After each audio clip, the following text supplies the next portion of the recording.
Mr. Speaker, baseless and unacceptable. That is how the Indian government described the Prime Minister's bizarre theory that a convicted terrorist's presence on the trip was somehow the fault of agents working on behalf of the Indian government. Now, the Prime Minister's incompetence has severely damaged Canada's relations with the world's largest democracy and an emerging power in Asia. Will the Prime Minister finally do the right thing and produce some kind of proof of his conspiracy theory? Honourable Prime Minister. Mr. Speaker, it seems these Harper Conservatives never learn. For 10 years, they spent their time disrespecting public servants, using them for partisan gains, and making sure that their political partisan aims were always front and center in everything they did. We respect the independence, the professionalism, the nonpartisan nature of our professional public servants. We will always listen to them, follow their advice, and defend the integrity of our Canadian public service. The Honourable Leader of the Opposition. There has never been a government, Liberal or Conservative, who has used a national security official to clean up an embarrassing mess that was self-inflicted by this Prime Minister.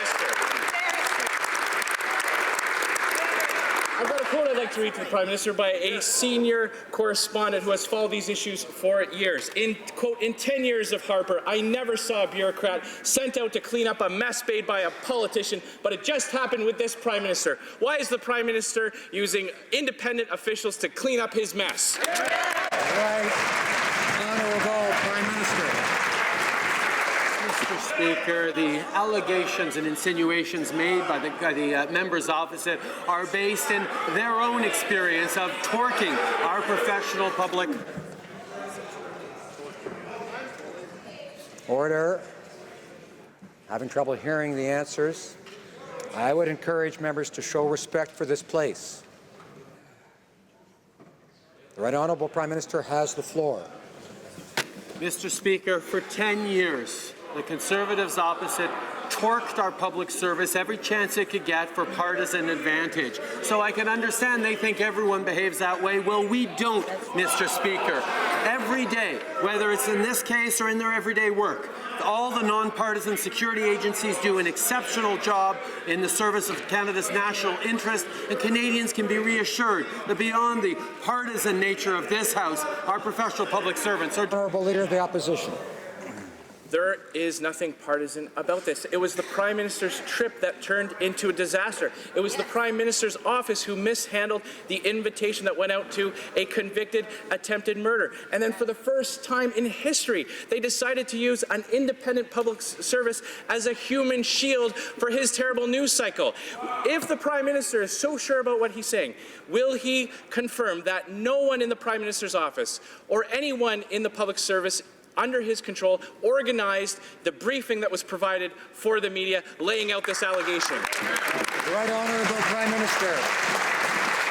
Mr. Speaker, governments organize media briefings all the time. It's only the Conservatives opposite who consistently for 10 years torqued the public service to their own partisan ends that sees anything nefarious in it.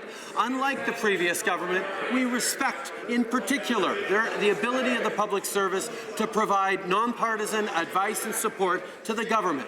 All Canadians can be assured that the only interest on which our security agencies focus is the interest of Canadians. Mr. Speaker, there's just one problem. Yesterday, the Prime Minister confirmed that the theory put forward by one of his national security advisors was true. He has also said that it was the member for Surrey Centre acting alone that was the result of this embarrassing incident. So how can the Prime Minister at the same time blame rogue elements in the Indian government and the member for Surrey Centre? Honourable Prime Minister. Mr. Speaker, like most Canadians, on this side of the House, we respect and appreciate the work done by our professional public services, and particularly in regards to our national security agencies and information agencies. We believe them when they put forward their information and their recommendations to us. At the same time, the member for Surrey has taken responsibility for his role in the invitation extended to this individual and has apologized.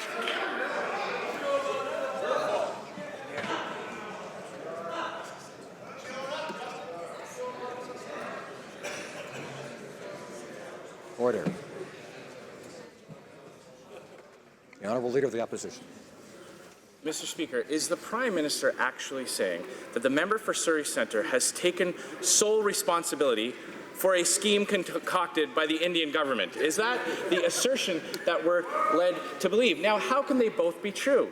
If on the one hand it's the government of India that has implicated itself into Canadian government affairs, that is a profound allegation that has serious consequences that can't be thrown about lightly just to get through a 24-hour news cycle. Why is the Prime Minister so irresponsible about this very important bilateral issue? Right Honourable Prime Minister.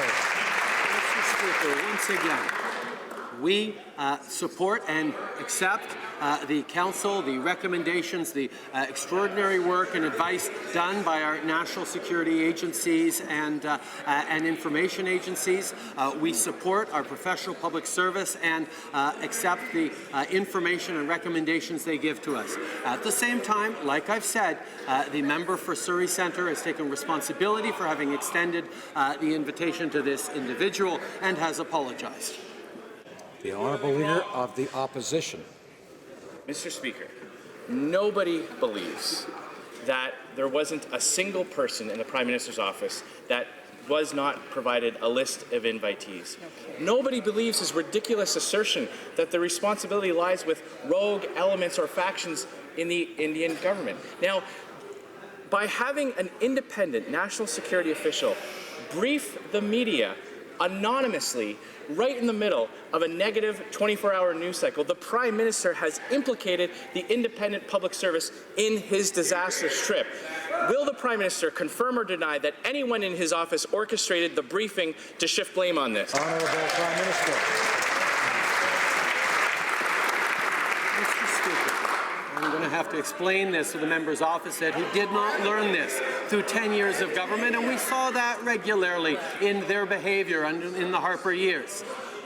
Professional public servants, particularly those in the national security and information areas, do extraordinary work based on their professional qualifications, based on their analyses. And when they make recommendations or when they make statements to Canadians or to this government, we on this side of the House choose to believe them. On that side of the House, who knows? Honourable Leader of the Opposition.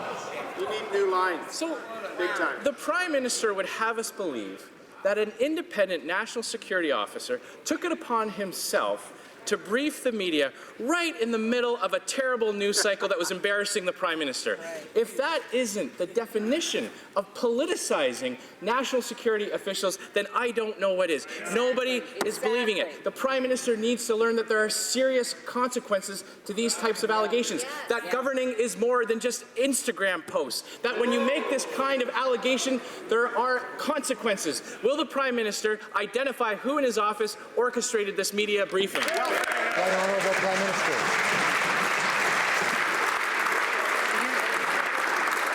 Perhaps it would be helpful to folks here if the member opposite actually were to state whether or not he believes that the professional public servant who functions in a nonpartisan way was not telling the truth, was not clear on what he was saying.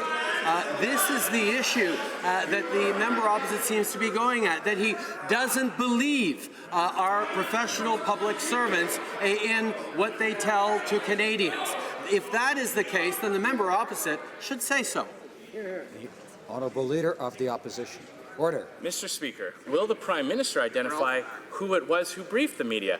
Will the Prime Minister identify, so that we can have confidence in what was said, who in his office orchestrated the media briefing? Will the Prime Minister provide a modicum of proof for these assertions that it was the Indian government that was behind his embarrassing fiasco?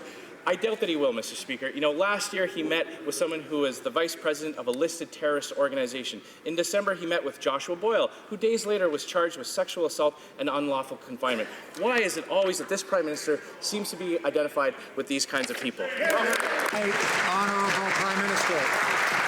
Mr. Speaker, once again, the member opposite is not being clear. He has not come forward to say whether or not he actually believes it.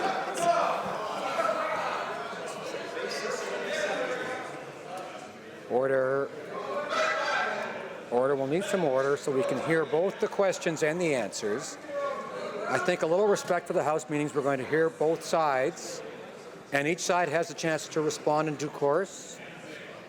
And each side should have confidence, I think, in the ability of Canadians to judge the quality of both the questions and the answers. The Right Honourable Prime Minister. Order. The Right Honourable Prime Minister has the floor. Mr. Speaker, if the members opposite do not trust or believe our national security agencies, they should simply come forward and say it. On this side of the House, we have faith in our professional public servants, particularly in the intelligence and security areas, who do extraordinary work every day to keep Canadians safe, and the members opposite should stop disrespecting them. That's right.